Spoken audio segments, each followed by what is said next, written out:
اعوذ باللہ من الشیطان الرجیم، بسم اللہ الرحمن الرحیم۔ ایک بزرگ تھے، ان سے ایک چور نے آ کر سوال کیا۔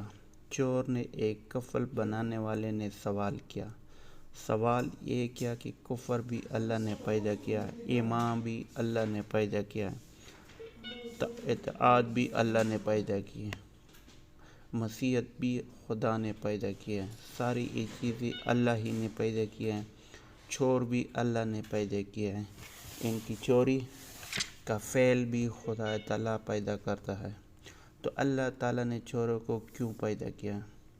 تو انہوں نے کہا کہ تجھے پالنے کے لیے وہ کفل بنانے والا تھا، وہ بزرگ اس کو جانتے تھے، اس لیے کہ اگر چور نہ ہوتے تو کون کفل خریدتا؟ ارے کفل تو اس لیے خریدتے ہیں کہ چور موجود ہے اور چوریاں ہوتی ہیں، اس لیے سب لوگ تالے لیتے ہیں، دکانوں پر بھی مکانوں پر بھی۔ اگر چور نہ ہوتے تو ساری دکانیں کھلی ہوتی، 24 گھنٹے کھلی ہوتی، کون بند کرنے کی مصیبت کرتا؟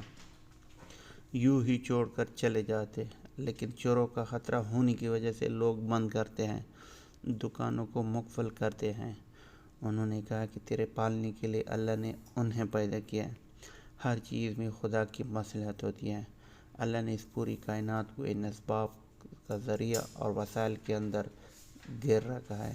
اللہ ہر کام وقت پر کرتا ہے۔ اللہ تعالی ہم سب کو نیک عمل کرنے کی توفیق فرمائے، آمین۔